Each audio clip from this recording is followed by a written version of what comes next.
Hello, everyone.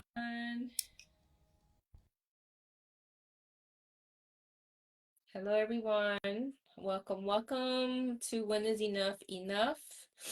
I am going to wait for a couple of people to log on.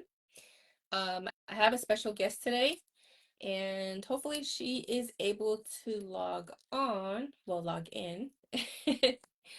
I'm going to give her a couple of minutes because it is her first time. And I just want to make sure she is ready. How's everyone doing today on this Saturday chilly? Well, it's kind of chilly. I'm ready for winter to kick in. So I'm waiting for the cold weather to come, the snow and the wind. Hi, Nikki. Nikki is doing self-care today. Go girl. You didn't invite me, but that's okay. That's okay. We're gonna give it a couple of minutes for Valerie, our special guest, to log in today. Summer, come back. No, Summer, don't come back. Don't come back. Don't. Um, so today's podcast, we're gonna be speaking again, when is enough enough? And I want you guys to ask yourself that question. When is enough enough? At what point in your life do you say, I'm done? I need a change. I need help. I need to get my life together. Um, I'm waiting for Valerie to log in. I can't see who's logging in at the moment. So if you're on, please say hi. I know Nikki's on. Whoever is logging in, I know I see about 4 people on. And Val, can you hear me? Yeah, I can hear you. Okay, hold on. Maybe I have the volume too low. You're good. I can hear you very low. You can hear me low? Yeah. Nikki, being that you're on, Nikki, can you hear her just fine? Because I want everyone to hear Valerie. So, okay, it's not bad. I can still hear you. Okay. I can still hear you. But I was just saying, when is enough enough? And at one point in our lives, do we feel that we have reached that point of enough, right? Right. And I wanted to welcome Valerie, a longtime friend. I will say friend, because yeah, I can hear both of you. Okay, Nikki, great. Thank you. I know Valerie for many years, and I know she has been following me. And this is an example of when we're doing something in life and we're doing something good in life, people are always watching. Even when we're doing something bad, people are always watching, right, Valerie? That's But right. it so happens that Valerie followed me for a period of time, and I didn't know she did lashes. And when I found out Valerie did lashes, I automatically connected her, even though I don't like the lashes. But sometimes we want to enhance ourselves as women. But I want to welcome Valerie. Thank you for being today on the podcast and to share your story. Valerie is the owner of a spa. Will you say spa?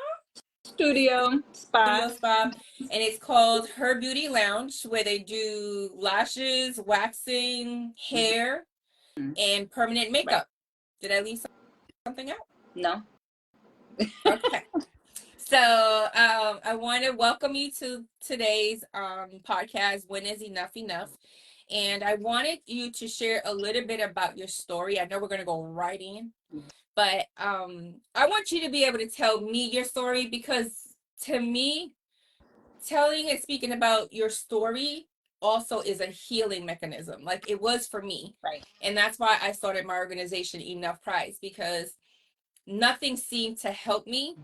And as I spoke more about what I've been through and I was able to help other people with my story, I realized that I'm not just helping them, but I was healing myself in that process. Right. So I don't want to say too much about you. I want you to be the one to start it off, because I know this is the first time you're ever telling it. Right. And I want to hear your story from your mouth. I don't want people to hear it from me. Okay. So, So, like Maritza said, I've been following Maritza for some time now. And every year she does a an event for her organization. And every year she comes to get her lashes done for her event, and she invites me to, to come and check it out. But I'm a mother of two kids. I'm have a business, so I'm always ripping and running. I never really have time. But last year was the first time I was actually able to make it to Maritza's event, and I think it hit me. It definitely opened up my eyes. It helped me see how much um, I've actually been suppressing a lot of my feelings and my emotions, and a lot of the trauma that I kind of went through with um, with my experience. Dealing with somebody who was physically abusive. For me, I think a lot of the women that I've come across and have spoken to, they deal with it when they're a little bit older. That's usually just kind of the gist of their experiences. They're a lot older. Sometimes it's with husbands, sometimes it's with long life partners. My situation, I actually dealt with it as a teenager. So from the age of 14 through 16, I actually had a boyfriend who was a couple of years older than me. And in the beginning, he was just any typical, teenage boyfriend. We would hang out and, have fun. And then something happened with him on a personal, I feel something happened to him Right. personally that made him just have these mood changes and these different ways of viewing things, and that's when the abuse actually started. And it started verbal in the beginning. It started with you know kind of just putting me down and just trying to control me and telling me what I can and cannot do, who I can be friends with, who what friends he didn't like. And then from that point, it escalated, to, restraining me and kind of just um, not, and then it just escalated. It just escalated to This like, just escalated. yeah, it just escalated from there. There's just no way I can sugarcoat it. It happened, and Hmm. before I realized it, it became a pattern in our relationship of abuse. And it started, like I said, with putting me down and verbal, and then it went to, the slapping and the hitting. And then it escalated to more of a torment. It became a thing that um, I think he found joy in. It was something that made him feel superior. It definitely made him feel empowered. You sound like it sounds like he enjoyed the controlling part. Right. Mm-hmm. Mm-hmm. And Yeah. he was what, like between the ages of 14 and So we started dating when I was 14. I would say that the abuse probably started happening about 15 and a half, maybe. hmm Um, and it started, like I said, it started off slow. And then before you know it, I mean, towards the end of our relationship, it was, I would say, probably almost every day that I was, mm. at least being harassed or, you know um, touched, hit on, or, something like that. And so it yeah, from 15 and a half, probably about 15 and a half to about 16 and a half was when I can say it was more consistent. And that's such a tough age, because at that age, as a mother, Hmm. having, like, at 15, Hmm. they call it puppy love, right? Like, so everything is so out of this world. I don't know how to put it. Puppy love is, he can't do no wrong, Right. It's you know? that teenage love. It's Right, that's that, teenage love. And then you're in that stage of rebellion. You're rebelling against your parents, and you really want to be with this boy. then your parents have restrictions, Mhm. so you're going to break the rules to be with this boy, but then at the same time is like this boy is not really an escape for you. It's also a disaster. Is a, what's the word I'm trying, like it's a problem. It's a trauma. Yes. So you're being rebellious at home, but then at the same time you're going into another trouble. Is that like? Well, and I would say that in the beginning, I think most parents, I think most parents when they see that they have a teenage girl who's like head over heels or infatuated or their first love, they try to rein them in a little bit, Mm-hmm. and say, take it easy. It's not the first one, probably won't be the last one, Right.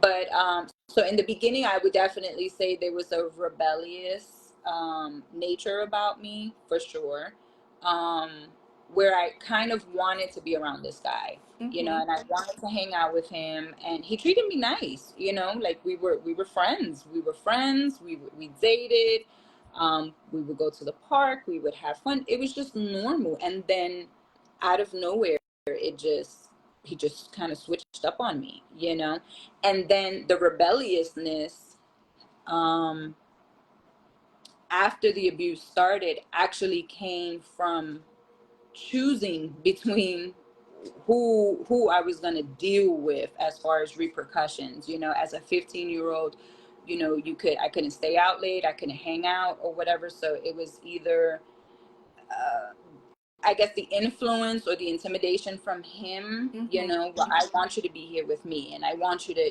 don't go to school today, and you have to come over here, and those type of things. It kind of, I was straddling a fence, I was standing on a thin line of like, am I rebellious towards my parents? Because I know I'll probably get reprimanded for cutting class or not going to school or doing the things and making the choices that I'm making. But they weren't beating me. You know what I mean? Right.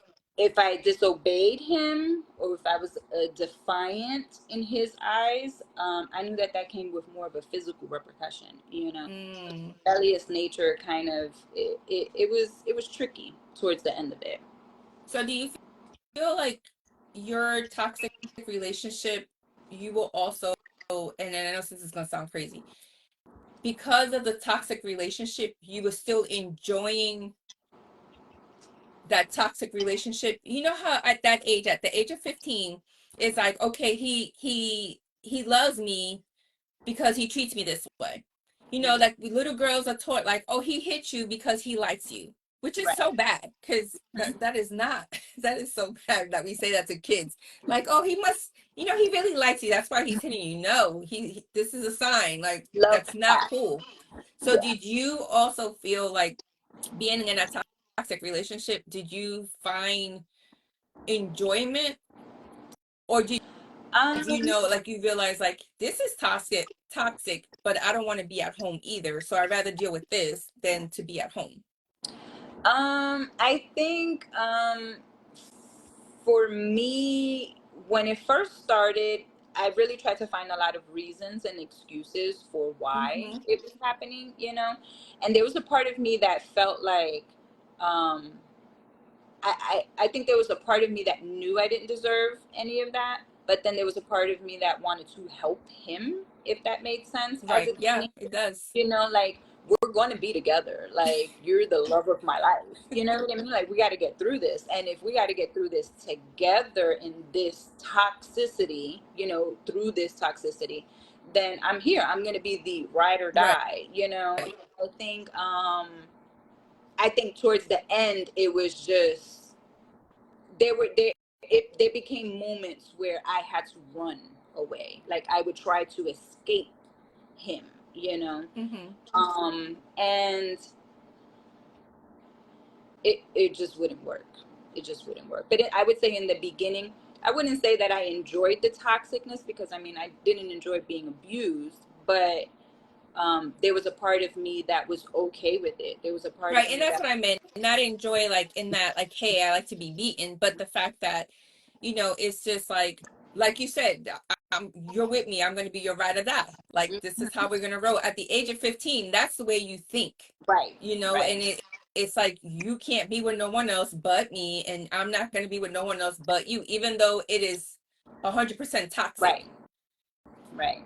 Yeah. So there was a period of time where I thought like that, and that was the, I guess, the flavor of our relationship. And then, as it progressed and as it got worse, and as he got, I say, a little bit more psychotic with with more of the mental and emotional abuse. Mm-hmm. I think that was when it became a realization to me that this is not it. And that's where the attempts of like getting away from him would come into play. Like my mom moved me um, away from New York City, and I went to go live with my dad. Some way, somehow, he found me and he showed up there, Mm. and I felt a relief, although I did not really necessarily want to make that move for other reasons, for leaving my city, leaving my And hometown, starting my over again at that friends, and starting age. over and just having to get away from it. That aspect of leaving him behind, I was okay with. I was glad, almost to some degree, that okay, it is tough because I am young and I'm trying to figure everything out all over again, but I did get away from that. And when I tell you, there was one day that I looked out of the window and I seen his car, I'm like, you've got to be kidding me. There's just no way. How did he find me? It's like, how did you find me? It's Yes. amazing. They'll find you. Mm-hmm. They will find you. I have a question. So I know that Lisa said that makes sense that you want to help by fixing. Mm-hmm. And that's a thing that a lot of people make that mistake, Right. because we genuinely love that person. Mm-hmm. And sometimes we tend to overlook certain things that are not healthy, because Mm-hmm. I'm not going to say everybody's perfect. No one is perfect by no means. We all have things that we can work on ourselves. But we have to be mindful. We can't fix someone else, Right. you know, and we need to give ourselves boundaries as to how we're gonna allow people to treat us, how we're gonna allow people to love us. Like, we should be able to determine how we want to be loved, not how they want to love us, because the way they want to love us can be a disaster. And Mm-hmm. that doesn't necessarily mean, okay, well, that's the way he loves me. No, but that's not the way you deserve to be loved. Right. So I know you're Puerto Rican and you say you're from New York. Mm-hmm. Did you at one point tell your mom, like, what were you going through? Because I know, as a Puerto Rican mom, if my daughters come to me with what I've been through myself, I won't, there won't be no enough, there won't be no enough cries. I'm being truthful. They will not. I mean, I'm sorry, but anything that has to do with my babies, and they know I'm ready to go on the front line and go for it. How did you, and who did you reach out to when you were going through these things? Because that's a young age, at 14, 15. That's, adolescent stage. Like, who did you confine in, and was it any help to you? Nobody. Nobody. I think I was more afraid for him, um, Mm, having a Puerto Rican mom and having the way that my family is. I think I was more afraid for him, um, that something might happen to him. That mm-hmm. if they get a hold of him, if they catch wind of what he's doing, that yeah, they were gonna lose their mind. But I did. There came a point in time where I said enough was enough, literally, and that was when I told my mom. And it was literally the day that everything kind of hit the fan. And when that happened, he ended up going to jail.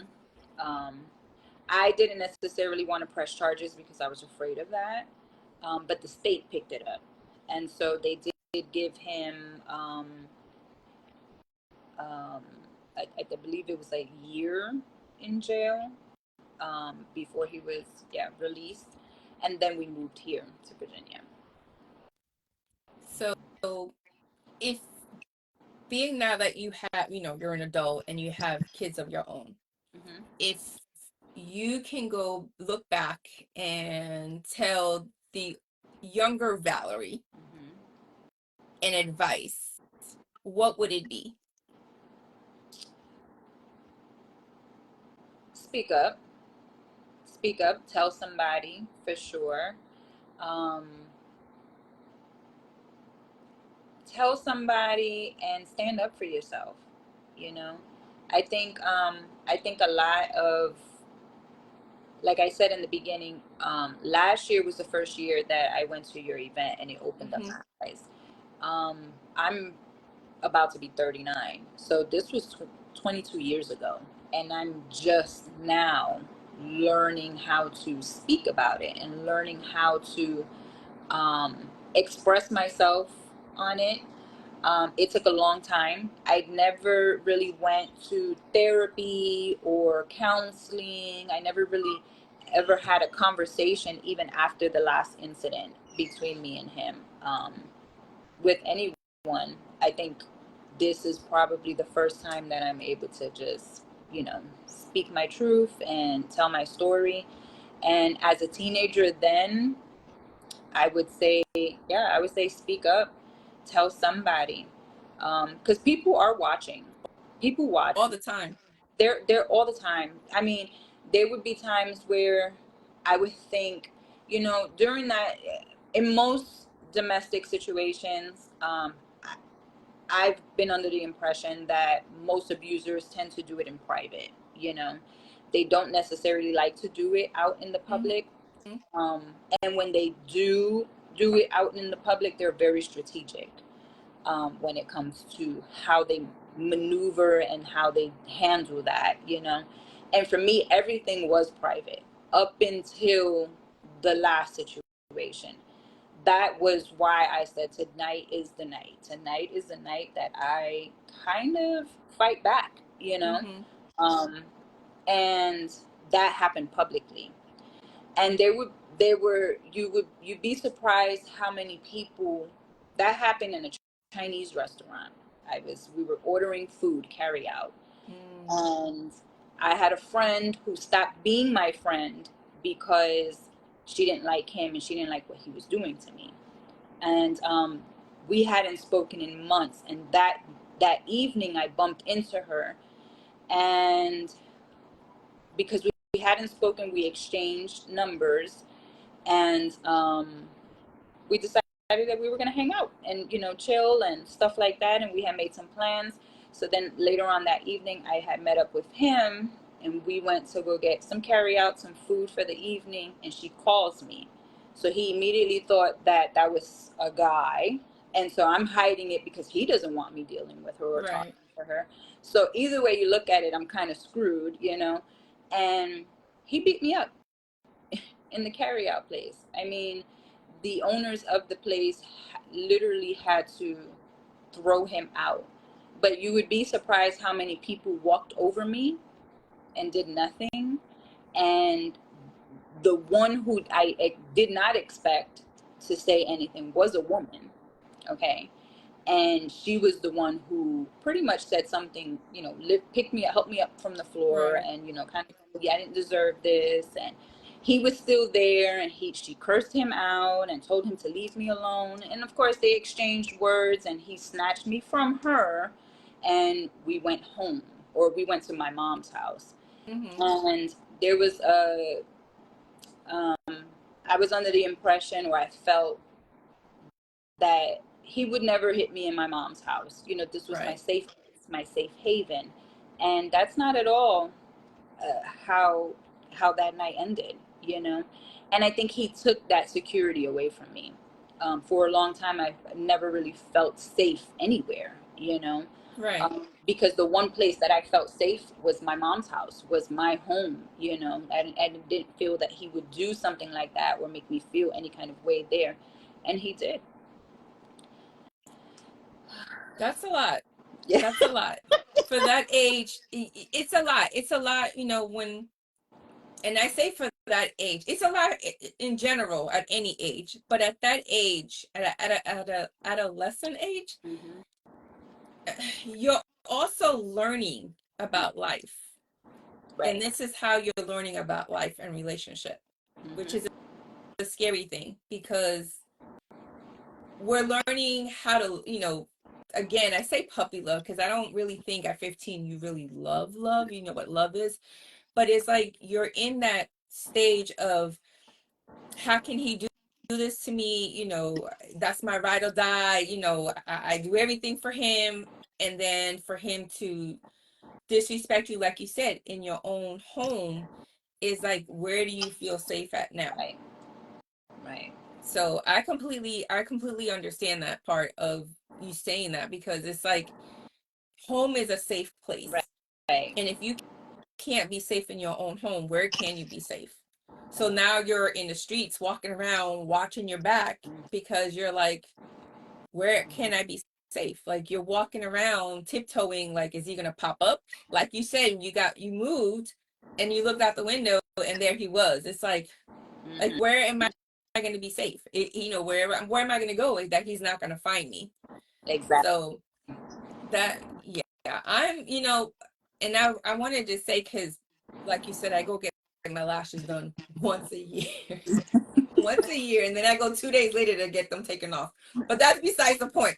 So I do know when I am in your facility and you're doing my lashes, that that could be very therapeutical. So Hmm. you may not even realize that while you're doing your job, you're also being a therapist. Right. Hmm.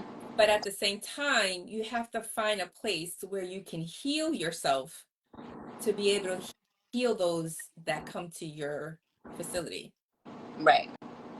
Right. So I'm really honored that you're using my platform to tell your story, because you, you have a therapy session in your hands and you don't even know that you're a therapist. Yeah, so I think with my experience through all of this, um, especially recently, because when I started in the beauty industry, I really started doing hair. It wasn't until I started doing lashes about maybe 8 years ago, Mm-hmm. 9 years ago, that my environment started to be more of an intimate setting, one on one with my clients. It's not like being in the middle of a salon with a whole bunch of women listening and stylists and stuff. So it's more one on one, it's more intimate. And it is definitely like a therapy session. Like most of my clients feel like they can come, release, say what it is that they have to say, feel what they want to feel, vent if they need to vent, and I do the same too. There's days where, my clients actually allow me to go through my therapy session stuff, you Because know. I remember that one time I was getting my lashes done, and it's hard for me to stay still because especially when you're doing your lashes, you got to keep your eyes closed. So you have no control. And this is just me. I don't know if everyone feels that way. You have no control of what's going on around you. And for me to go through what I went through, that's a challenge for me. So I have to It's trust triggering. you enough that behind that closed door, you're not going to allow someone to come and invade me, Hmm. invade my privacy. Even though I'm clothed, but still being sexually assaulted when I was young, I have to trust you enough to be like, okay, I'm in a safe Right. place, even though I have my eyes closed. But I've noticed that you trusted me enough to allow me to hear your story while you did my lashes. Right. So I learned a lot from you from last year when you told me your story, and I was also able to vent to you. So we were able to share our stories together and support each other. But I have a question from Raina. She said, what would you do if you saw him now? Ooh. So it's been what, how many years? 22 years, you said? 22 22 years. years. So if you was to see him now and in the position that you're in, because I think I know you have a lot to work on yourself. Um, but looking at you, I think you know, I can say you're in a better place, but I don't know the emotional part of your, you know, of you. I can just physically see that you're in a better place and you're doing great for yourself. But if you was to see him now, So if I was to see him now, um, you know, for a long time, I think I ran from the idea of what if, you mm-hmm, know. There's a lot of different scenarios that can go through my mind when you think of like, what if I did see him, you know, like, what would I do, you know, how would he react to me, you know. But I've been healing and kind of going through therapy and counseling recently. I would say probably over the last 3.5 years, and I'm in a much better place. And I have been able, through therapy and coaching and stuff like that, I have been able to have a better understanding of people mm-hmm, and situations, and how I could have ended up in that situation. I understand that what I went through, I did not deserve, but what I went through had nothing to do with me. It had all to do with him. So absolutely. for me to heal and to continue to heal, there is a level of forgiveness that I feel like I have to have, not necessarily for him, but for my little Valerie. Mm-hmm, There's I feel like she for a long time held on to a lot of the blame for what happened to us. And part of being able to heal her is being able to forgive her and being able to forgive him for the the experience that I went through with him, you know. right. So if you would have asked me this 20 years ago, I probably would have said I will run his ass over with the fucking car. Okay. But today, I mean, that's a fact. That's a real reaction. I would have done the same thing. I mean, but like you said, it's a healing process. It is not, you know, a forgiving process. I know that is the word is so simple, but it is such a challenging word for us to be able to forgive those that damage us. absolutely. Especially, you know, I was just talking about this today. The physical part of it, we always heal from it. Right. But Faster. the mental part of it and the verbal part of it, it just seems to linger. Mm-hmm. And Mm-hmm. we tend to take it to the next relationship. It may be a healthy relationship, but because of our trauma and our toxic relationships in the past, we tend to bring it into the new relationship. And we don't realize, because we have never faced our trauma, that we're never going to heal from it. Mm-hmm. So I commend you for, you know, at least speaking about it. Um, I think you have, well, I'm not going to say I think, you have a very powerful platform in your spa. I don't think you realized it. And I always say, I don't know how religious you are, but I always say God has always a purpose. Right. And we always, um, our life is already planned out. So if what I needed to get to where I'm at now, I had to go through what I had to go through to get here, I wouldn't change anything, Mm-hmm. because being raised in the projects, right? We get comfortable with our lifestyle Mm-hmm. and we don't want to change. But when there's better and bigger things for us, sometimes we got to go through something to say, I'm out of here. Mm-hmm. Because if I didn't go through what I went through, I still would be where I was at before. And me moving to Virginia was the best thing that ever happened to me and for my kids. Because that mentality that I had before of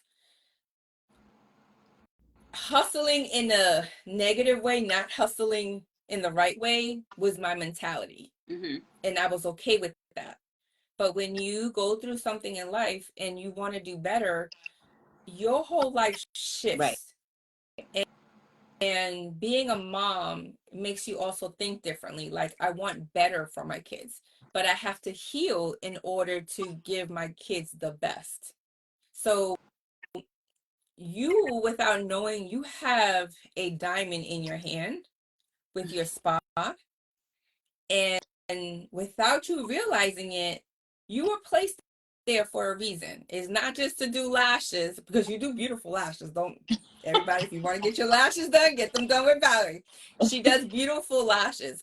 Um, and she does other services, but me personally, I have done only the lashes. But you don't realize the platform that you have Yeah. to talk to women, and you're probably the only outlet that they have, because you literally have to sit with them for 2 hours, right? Is it 2 hours that I have to stay there with you? For a full set is 2 hours. Two But hours. yes. Mm-hmm. That's 2 hours of therapy Mm-hmm. that you're giving a woman, Mm-hmm. and you may be impacting her life for a greater change. And you might be the only outlet that she may have, because, well, you're behind closed doors, and you guys are not going to probably not know the same friends. So she's going to, confine in you and tell you a lot of her business, hoping that it doesn't leave that room. But you really have a diamond in your hand.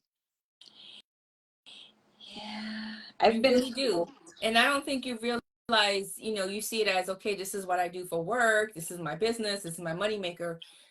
But you don't realize the impact that you're making on women as they leave, once they tell you their story. Because I'm sure a lot of women tell you their stories. They do. They do. A lot of my clients open up for sure about a lot of different things. And I am like a therapy session for them. They come in, they're able to speak. We cry together, we laugh together, we talk it out, they vent and stuff like that. And then they leave looking fabulous because they have their lashes done or their hair done or their eyebrows done. So they look good, they feel good, they release, and so I've been told that I can do a lot more with my studio. And I hope to. I ultimately would love to get a bigger space so that I can provide teaching, like classes for women who find themselves in situations where they feel like they can't get out. I've always been an entrepreneur. I've always been a hustler. So I have I have resources where they're able to come and get licensed, to be able to start their own business or get certified to start their own at home business, or get a studio themselves. So Mm-hmm. I'm that's in the works right now. I'm hoping to be able to do that soon. And but yeah, I've been definitely told that I can do a lot more with my But studio. you're not giving yourself the credit.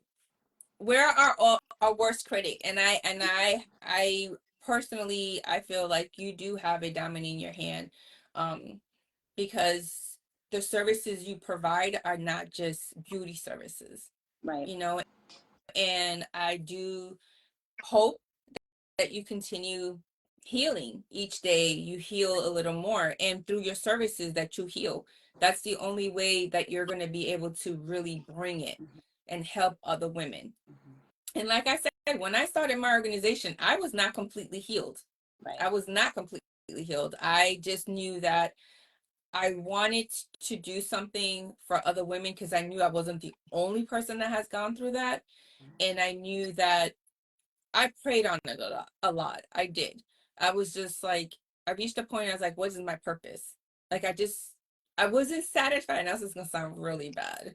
I wasn't satisfied being just a mom. I said, if I was to die today, I don't want to, my kids to just be like, okay, she was a great mom. I want them to say she was an awesome mom. She made a change in my life as growing up as a kid. She made, she was this, she was that. But in the midst of that, I realized that me helping other people was helping me. Mhm. And I think when you realize that yourself, that you're providing a service, but at the same time you're healing people, then your healing will definitely begin. Because I don't think you're giving yourself enough credit. And that's perfectly fine. You're humble about it, but give yourself that credit that I'm not just providing a service. Mm-hmm. I am providing, without being licensed, a therapy session that who else does not want an advice from someone who's gone through something? Because when I went to therapy, the first question I asked the therapist was, well, have you ever been through what I've been through? And she was like, no, but, and I was like, I cannot, don't hit me with a but. Yes or no? Have you been dragged down the street? Have you been, gone through this situation? No, then you don't know how I feel. You Mm-hmm. don't know the nightmares that I have at night. You don't know how I have to, walk around the streets wondering, is he going to find me or my kids? So you can't really tell me something that you've never been through. And because we've been through something, we can use our experience to help someone else because we can relate, we can feel that pain, we can feel that anxiety, and we become, without being a license, like a therapist, A because you're therapist. providing a lifetime experience. And what greater experience than talking to someone, say, I know exactly what you feel. Yeah. You're right. Because I remember you said you went to my event last year, and it kind of like just hit like, hey, you know, I need to heal. Like I need to work on myself. I need to face the reality of this. Mm-hmm. And that's what you're doing in so many words in your spa, in your facility. Yeah, you're right. You're right. I ain't trying to teach you something, girl, but but I'm really glad that you wanted to come on the platform. So when is enough enough? And speak about it. And I hope, you continue to move forward. I pray that you find the healing that you need for yourself, and not just for you, but for your children, Mm-hmm. because you are a prime example to them and they look up to you. And personally, what I know of you, you're an amazing person. You have a great heart. And I love you, girl. Thanks. And you I love always make me fabulous. When I do have my lashes on, you make me fabulous.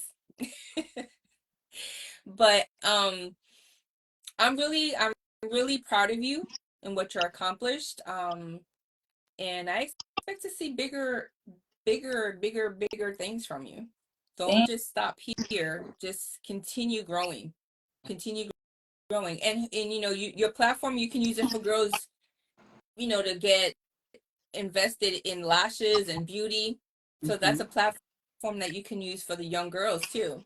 Yeah, that's ultimately where what I want to do is I kind of want to steer more towards the younger girls because, like I said, when you think about domestic violence, you definitely immediately you think adults, you think Adults, right? adult, older women, women and men. You don't think teenagers, you Mm-hmm. don't think, and I guess having gone through that experience, I feel like there were so many ways you could have told that I was going through something, and it just wasn't spoken on. And a lot of that had to do with being ashamed, one, not knowing how to come forward and say something. Even when I was asked, like, what's wrong with you? It was kind of, um, I toyed with the idea of like, should I say something? Should I not? But then I would always miss the opportunity of like, dang, I should have said something. Um, and I kind of want to steer more into the younger group. The younger generation, yeah. Absolutely. Especially with my son, he's in high school now. So there's, I speak to him a lot. I'm always asking questions. And I feel like I have this little sixth sense where I'm able to like pick up. I know with working in different salons here and there, I have been able to pick up on women Body who language, are, yeah. yeah, body language, the lies, the strategy behind not showing certain body parts and hiding things.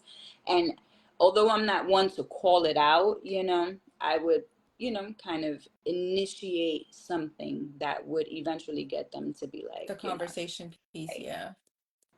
and then they would eventually admit it, and then we would have a conversation about it, but I'm able to pick up on the signs, so I feel like that would be great for me. I would love to get into the schools. I'm a substitute right now in Prince William County, so I have been doing that um outside of my studio, and just in hopes to be able to, maybe my presence, I might be there one day that, a Hmm. young lady might need me, or might need, or I might be able to pick up on something, initiate a conversation, and, save a girl before Absolutely. she deals with something a little bit like how we had to deal with.